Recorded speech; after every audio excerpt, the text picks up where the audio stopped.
51%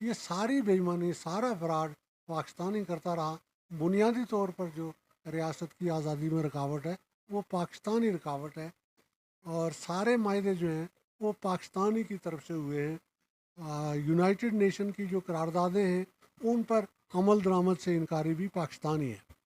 پاکستان فوجیں نکالنے کی شروعات کرے تو اس سے ہندوستان کو بھی موقع ملے گا، وہ بھی نکالے گا، اور کشمیریوں کو ایک موقع ملے گا، وہ اپنے سیاسی مستقبل کا فیصلہ کر سکتے.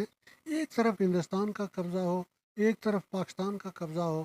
یہ حال ہی میں سینٹ کی قائمہ کمیٹی میں ایک سینیٹر نے کہا، بلکہ اس سینیٹر کا تعلق پی ٹی آئی سے ہے، اس نے کہا کہ گلگت بلتستان کوئی متنازع علاقہ نہیں ہے، اسے پاکستان کا صوبہ بنایا جائے.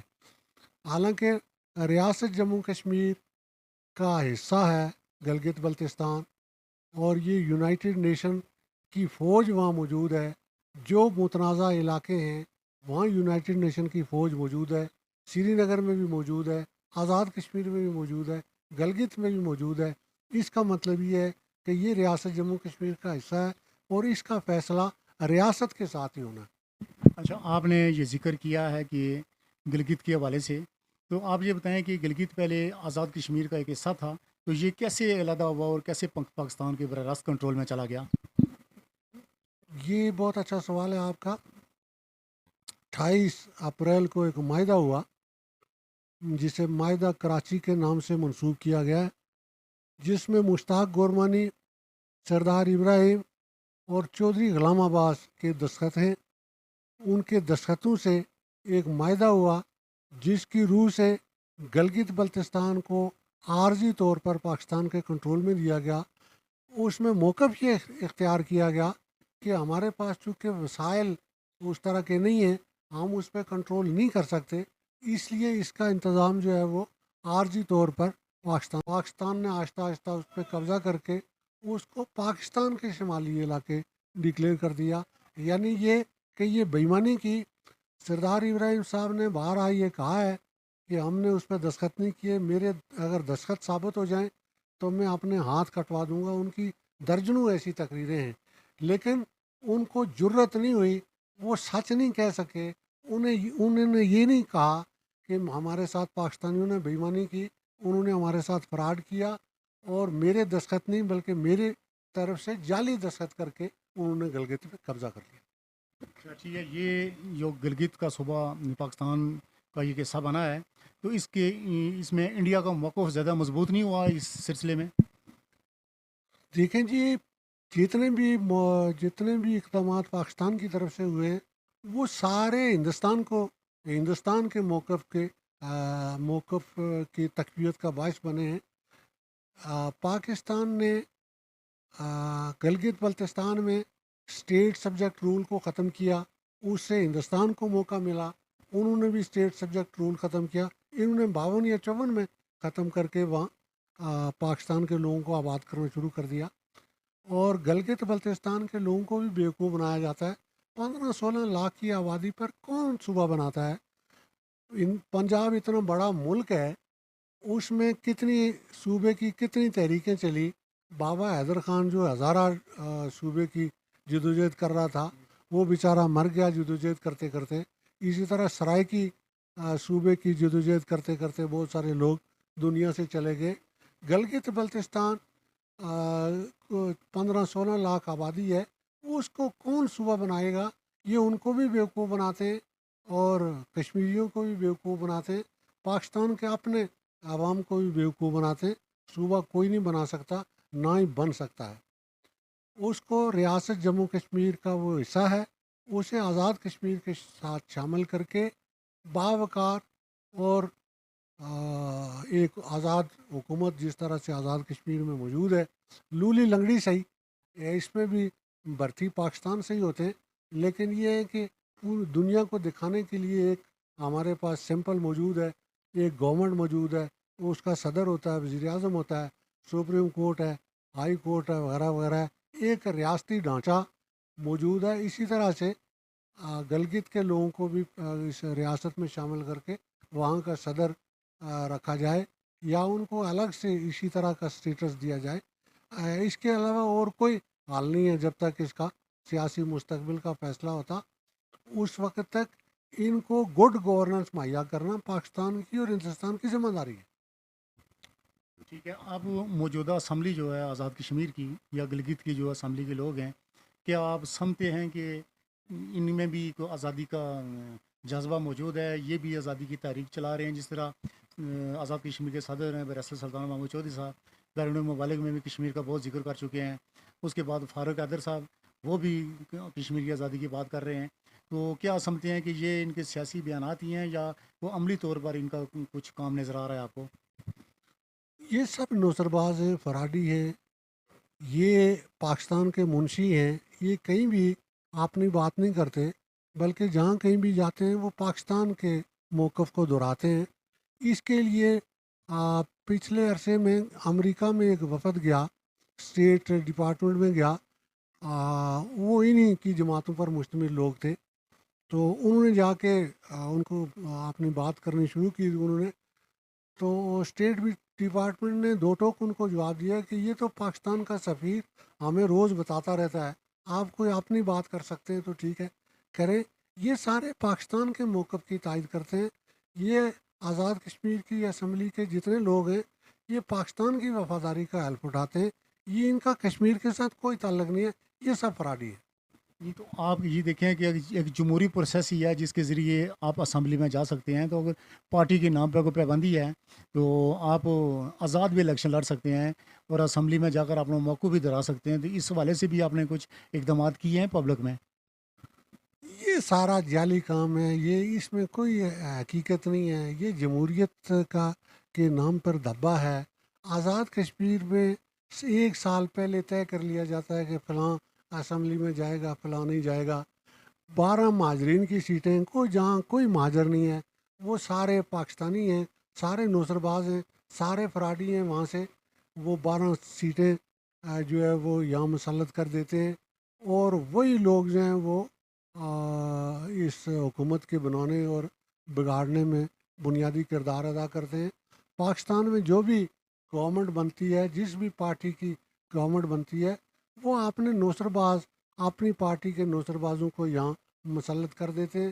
وہ یہاں سے لوٹ مار کرتے ہیں، ان کی بھی پرورش کرتے ہیں اور اپنا بھی مال جمع کرتے ہیں اپنے لیے. آپ کی باتوں سے سردار صاحب یہ لگتا ہے کہ اس وقت پاکستان اور ہندوستان دونوں اور ان کی دونوں آگے جو مسلط کردہ حکومتیں ہیں، آزاد کشمیر ہے، اس کے بعد سری نگر کی حکومت ہے، لگتا ہے کہ کوئی بھی جو گروہ ہے یہ آزادی کی طرف نہیں جا رہا ہے. تو اس کا مطلب ہے کہ یہ ایک مایوسی کا آپ کی طرف سے پیغام مل رہا ہے. نہیں، مایوسی نہیں ہے. دیکھیں، بات یہ ہے کہ فلسطین کی اب جو تحریک ہے وہ اب تو خیر قربانیاں دے رہے. 9 مہینے سے آپ نے دیکھا کہ ایک محدود سی علاقہ ہے، اس میں جنگ جاری ہے. اور فلسطین کی پشت پر پوری دنیا موجود ہے. ان کے سلامتی کونسل میں 35 ممبر ہیں سلامتی کونسل کے، اس میں سے 32 کی ان کو حمایت حاصل ہے. جنرل اسمبلی میں ان کو اکثریت کی حمایت حاصل ہے. پوری دنیا میں ان کے سفارت خانے ہیں، ان کی گورنمنٹ موجود ہے. ان کو ایک علاقہ ان کے پاس ہے جس میں گورنمنٹ ہے. ریاست جموں کشمیر میں 1 انچ ایسا علاقہ نہیں ہے جس میں کشمیریوں کا کوئی کنٹرول ہو. ایک طرف پاکستان کا جبری کنٹرول ہے اور دوسری طرف ہندوستان کا جبری قسم کا کنٹرول ہے. اس کے باوجود ریاست جموں کشمیر کی جو آزادی کی تحریک ہے وہ دنیا بھر میں نمبر 1 پر ہے. اس لیے کہ ریاست کے لوگوں نے اس وقت تک، بے شک ان کے ساتھ بے ایمانی ہندوستان اور پاکستان نے کی، آزاد کشمیر کے جو لوگ ہیں وہ بھی اس طرح سے تحریک کو سمجھتے نہیں ہیں. لیکن اس کے باوجود جو ہے وہ ریاست کی جو تحریک ہے وہ پوری دنیا میں نمبر 1 پر ہے. اور آج بھی جموں کشمیر لبریشن فرنٹ جو ہے وہ ریاست جموں کشمیر کے سارے اکائیوں میں موجود ہے اور پوری دنیا میں موجود ہے، جس کی وجہ سے ہندوستان اور پاکستان کوئی بھی ایسا اقدام کرنے سے گریزاں.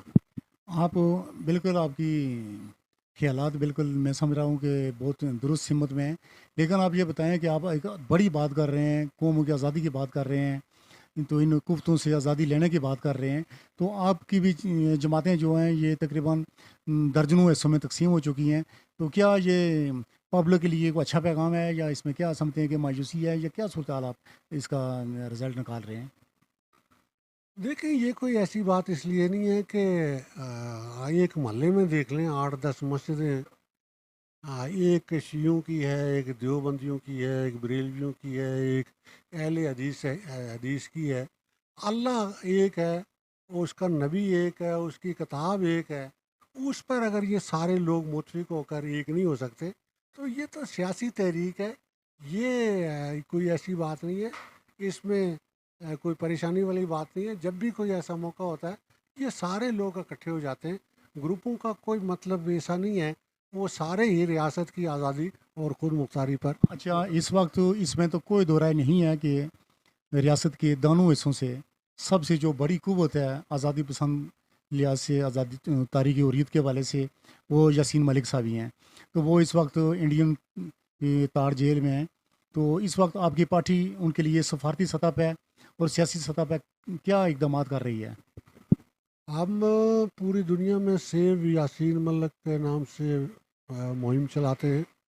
5 اگست کو بھی ہم پوری دنیا میں اور آزاد کشمیر بھر میں، ریاست جموں کشمیر بھر میں سیو یاسین ملک ریلیاں نکالیں گے۔ اسی طرح 9 تاریخ ہے ان کی عدالت میں، اس دن بھی احتجاج ہوں گے۔ اور جے کے ایل ایف جو ہے وہ پوری دنیا میں انسانی حقوق کی تنظیموں کے ساتھ، دنیا بھر کی حکومتوں کے ساتھ رابطے میں ہے، اور ان کا جو کیس ہے، ہندوستان ایک بڑی طاقت ہے، ایک بہت یوں کہہ لیجئے کہ خبیث قسم کی ایک مملکت ہے جو کسی قانون اور قاعدے کو نہیں مانتی، کسی ضابطے کو نہیں مانتی۔ یعنی یاسین ملک صاحب نے جب گن ڈاؤن کی تھی، جب گن چھوڑی تھی، تو امریکہ کے کہنے پر انہوں نے ہندوستان کے ساتھ معاہدہ کر کے گن چھوڑی تھی، اور جو مقدمات ان کے اوپر قائم کیے گئے تھے وہ حکومت نے واپس لینے کا اعلان کیا تھا، جس کی بنیاد پر انہوں نے وہ گن ڈاؤن کی تھی۔ لیکن جو ہی ہندوستان نے ان نے یہ 5 اگست کا واقعہ کیا، اس کے بعد اس نے سارا کچھ بدل دیا، وہ سارے جو کیس تھے ان کے وہ اوپن کر دیے، یعنی بے ایمانی میں انتہا کر دی اس نے۔ تو وہ اتنا بے ایمان اور گھٹیا قسم کا اور بنیاد پرست قسم کا ملک ہے کہ جو کسی اصول اور قاعدے کا پابند نہیں ہے۔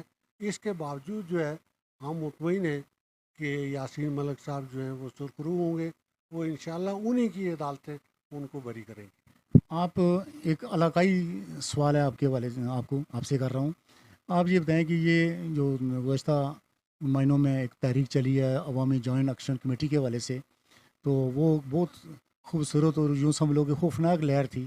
تو اس میں آزاد کشمیر کے جو حکومت تھی، تو ان کے جو لیڈران جیتے ہوئے تھے یا جو ہارے ہوئے تھے، وہ تمام یہاں کو نظر نہیں آیا۔ تو کیا سمجھتے ہیں کہ اس تحریک کو اور تحریک اٹھی تو یہ دفاع کر لیں گے اپنے ان لوگوں کا جن کے لیے کام کر رہے ہیں؟ یہ تو بری طرح ناکام ہو گئے، بری طرح ننگے ہو گئے۔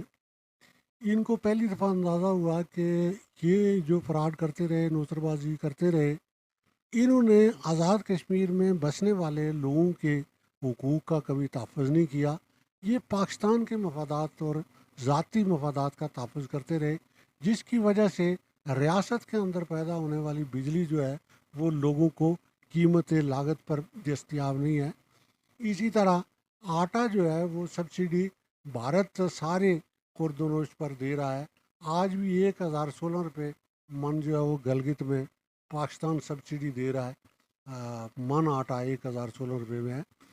اسی طرح آزاد کشمیر بھی متنازع علاقہ ہے، اس کی ضرورت ہے کہ اس کی بجلی 4000 میگا واٹ سے زیادہ پیدا ہوتی ہے، 400 میگا واٹ کل اس کی ضرورت ہے، وہ اس کو قیمت لاگت پر ملنی چاہیے۔